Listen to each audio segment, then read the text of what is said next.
La Bible en un an, la 121e journée, le livre des Juges, chapitre 13, verset 1 au chapitre 14, verset 20, le livre des Psaumes, chapitre 98, verset 1 à 9, le livre des Proverbes, chapitre 13, verset 25 au chapitre 14, verset 1, l'évangile de Luc, chapitre 8, verset 40 au chapitre 9, verset 6. Le livre des Juges, chapitre 13. Les Israélites firent encore ce qui déplaît à l'Éternel, et l'Éternel les livra entre les mains des Philistins pendant 40 ans. Il y avait un homme de Tsoréa, du clan des Danites, qui s'appelait Manoach. Sa femme était stérile et n'avait pas d'enfant. L'ange de l'Éternel apparut à la femme et lui dit: « Te voici stérile, sans enfant. Tu deviendras enceinte et tu mettras au monde un fils. Maintenant fais bien attention de ne boire ni vin ni liqueur forte et de ne rien manger d'impur, car tu vas devenir enceinte et tu mettras au monde un fils. Le rasoir ne passera pas sur sa tête, parce que cet enfant sera consacré à Dieu dès le ventre de sa mère. Ce sera lui qui commencera à délivrer Israël de la domination des Philistins. » La femme alla dire à son mari: « Un homme de Dieu est venu vers moi, et il ressemblait à un ange de Dieu. Il avait l'air effrayant. Je ne lui ai pas demandé d'où il venait, et il ne m'a pas fait connaître son nom. Mais il m'a dit: « Tu vas devenir enceinte et tu mettras au monde un fils. Maintenant, ne bois ni vin ni liqueur forte, et ne mange rien d'impur, parce que cet enfant sera consacré à Dieu dès le ventre de sa mère jusqu'au jour de sa mort. » Manoach fit cette prière à l'Éternel. « Ah, Seigneur, que l'homme de Dieu que tu as envoyé vienne encore vers nous, et qu'il nous enseigne ce que nous devons faire pour l'enfant qui naîtra. » Dieu exauça la prière de Manoach, et l'ange de Dieu vint encore vers la femme. Elle se trouvait dans un champ, et Manoach, son mari, n'était pas avec elle. Elle courut vite annoncer la nouvelle à son mari et lui dit: « L'homme qui est venu l'autre jour vers moi m'est apparu. » Manoach se leva pour suivre sa femme, alla vers l'homme et lui demanda: « Est-ce toi qui as parlé à ma femme? » Il répondit: « C'est moi. » Manoach dit: « Lorsque ta parole s'accomplira, comment faudra-t-il agir vis-à-vis de l'enfant, et qu'y aura-t-il à faire? » L'ange de l'Éternel répondit à Manoach: « Ta femme s'abstiendra de tout ce que je lui ai dit. Elle ne goûtera à aucun produit de la vigne, elle ne boira ni vin ni liqueur forte, et elle ne mangera rien d'impur. Elle respectera tout ce que je lui ai prescrit. » Manoach dit à l'ange de l'Éternel: « Permets-nous de te retenir et de te préparer un chevreau. » L'ange de l'Éternel répondit à Manoach: « Même si tu me retiens, je ne mangerai pas de ton plat. En revanche, si tu veux faire un holocauste, offre-le à l'Éternel. » Manoach ne savait pas que c'était un ange de l'Éternel. Il dit à l'ange de l'Éternel: « Quel est ton nom, afin que nous te donnions gloire quand ta parole s'accomplira? » L'ange de l'Éternel lui répondit: « Pourquoi demandes-tu mon nom? Il est merveilleux. » Manoach prit le chevreau et l'offrande, et il fit un sacrifice à l'Éternel sur le rocher. Il se produisit quelque chose de merveilleux pendant que Manoach et sa femme regardaient. Pendant que la flamme montait de l'autel vers le ciel, l'ange de l'Éternel monta dans cette flamme. À cette vue, Manoach et sa femme tombèrent le visage contre terre. L'ange de l'Éternel ne leur fut plus visible. Manoach comprit alors que c'était l'ange de l'Éternel, et il dit à sa femme: « Nous allons mourir, car nous avons vu Dieu. » Sa femme lui répondit: « Si l'Éternel avait voulu nous faire mourir, il n'aurait pas pris de nos mains l'holocauste et l'offrande. Il ne nous aurait pas fait voir tout cela, et il ne nous aurait pas maintenant fait entendre de pareilles choses. » La femme mit au monde un fils, et l'appela Samson. L'enfant grandit, et l'Éternel le bénit. L'Esprit de l'Éternel commença à le pousser à l'action à Makhanedan, entre Tsoréa et Eshtaol.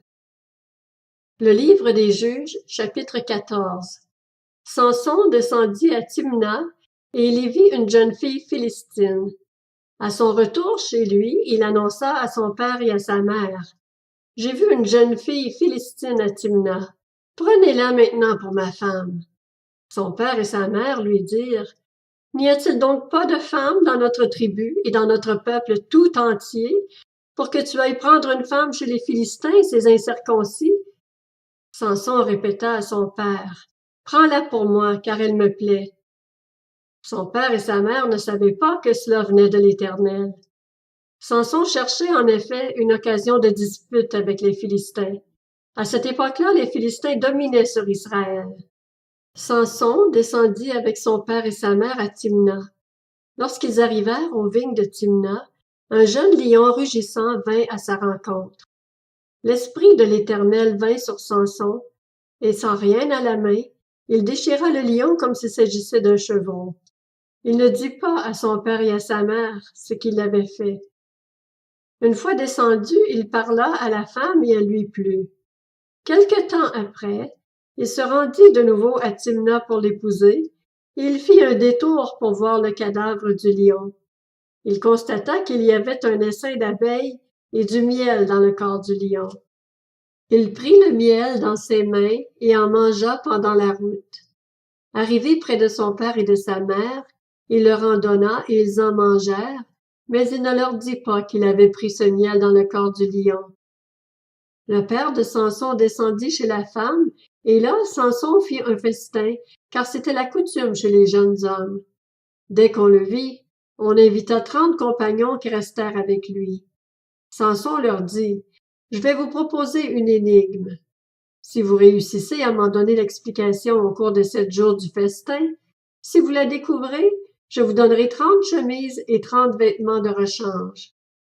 Mais si vous ne pouvez pas m'en donner l'explication, ce sera vous qui me donnerez 30 chemises et 30 vêtements de rechange. » Ils lui dirent: « Propose ton énigme, et nous l'écouterons. » Et il leur dit: « De celui qui mange est sorti ce qui se mange, et du fort est sorti le doux. » Pendant 3 jours, ils ne purent expliquer l'énigme.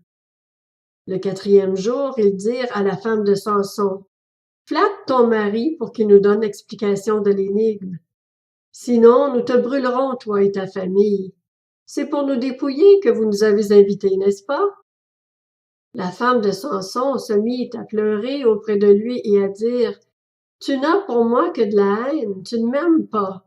Tu as proposé une énigme aux membres de mon peuple, et tu ne me l'as pas expliquée. » Il lui répondait: « Je ne l'ai expliqué ni à mon père, ni à ma mère. Est-ce à toi que je l'expliquerai? » Elle pleura auprès de lui jusqu'à la fin des 7 jours que dura leur festin. Le 7e jour, il la lui expliqua, car elle le harcelait. Elle donna alors l'explication de l'énigme aux membres de son peuple.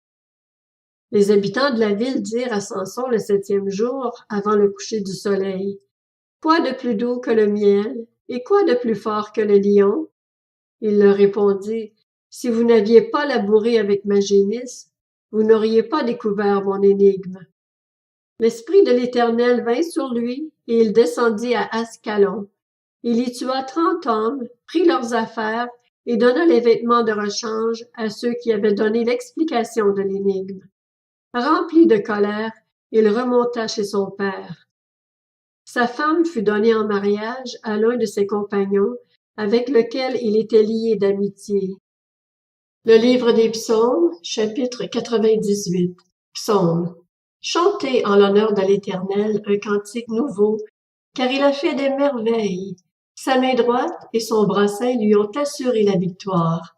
L'Éternel a fait connaître son salut, il a révélé sa justice sous les yeux des nations. Il s'est souvenu de sa bonté et de sa fidélité envers la communauté d'Israël. Jusqu'aux extrémités de la terre, on a vu le salut de notre Dieu. Poussez des cris de joie en l'honneur de l'Éternel, habitant de toute la terre. Faites éclater votre allégresse et chantez. Chantez en l'honneur de l'Éternel avec la harpe, au son de tous les instruments, au son des trompettes et du cor. Poussez des cris de joie en présence du roi, de l'Éternel. Que la mer retentisse avec tout ce qu'elle contient, le monde et ceux qui l'habitent. Que les fleuves battent des mains, qu'avec eux les montagnes poussent des cris de joie devant l'Éternel. car il vient pour juger la terre. Il jugera le monde avec justice et les peuples avec droiture. Le livre des Proverbes, chapitre 13. Le juste mange et satisfait son appétit, tandis que le ventre des méchants n'a jamais assez. Le livre des Proverbes, chapitre 14. La femme sage construit sa maison, la folle la démolit de ses propres mains. L'Évangile de Luc, chapitre 8. À son retour, Jésus fut accueilli par la foule car tous l'attendaient. Voici qu'arriva un homme du nom de Jaïrus, il était chef de la synagogue. Il se jeta à ses pieds et le supplia d'entrer dans sa maison parce qu'il avait une fille unique d'environ 12 ans qui était mourante. Pendant que Jésus s'y rendait, la foule le serrait de tous côtés. Or, il y avait une femme qui souffrait d'hémorragie depuis 12 ans. Elle avait dépensé tout son bien chez les médecins, mais aucun n'avait pu la guérir. Elle s'approcha par derrière et toucha le bord du vêtement de Jésus. Son hémorragie s'arrêta immédiatement. Jésus dit, « Qui m'a touché? » Comme tous s'en défendaient, Pierre et ceux qui étaient avec lui dirent, « Maître, la foule t'entoure et te presse, et tu dis, qui m'a touché? » Mais Jésus répondit, « Quelqu'un m'a touché, car j'ai senti qu'une force était sortie de moi. » Voyant qu'elle n'était pas passée inaperçue, la femme vint toute tremblante se jeter à ses pieds. Elle déclara devant tout le peuple pourquoi elle l'avait touchée et comment elle avait été immédiatement guérie. Alors il lui dit, « Ma fille, prends courage, ta foi t'a sauvée, pars dans la paix. » Jésus parlait encore quand quelqu'un arriva de chez le chef de la synagogue et lui dit, « Ta fille est morte, ne dérange plus le maître. » Mais Jésus, qui avait entendu, dit au chef de la synagogue, « N'aie pas peur, crois seulement et elle sera sauvée. » Lorsqu'il fut arrivé à la maison, il ne laissa personne entrer avec lui sauf Pierre, Jean et Jacques, ainsi que le père et la mère de l'enfant. Tous pleuraient et se lamentaient sur elle. Alors Jésus dit, « Ne pleurez pas, car elle n'est pas morte, mais elle dort. » Ils se moquaient de lui, sachant qu'elle était morte.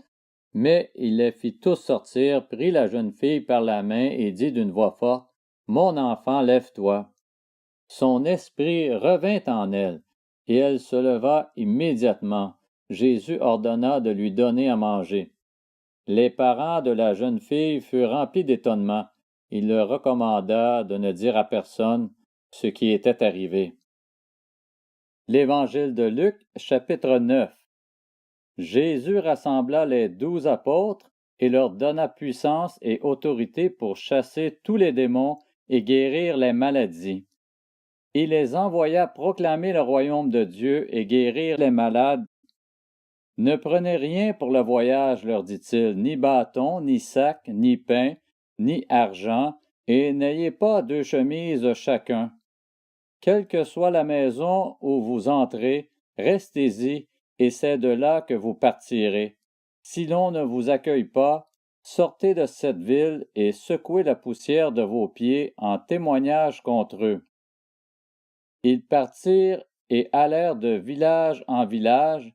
Ils annonçaient la bonne nouvelle et faisaient partout des guérisons.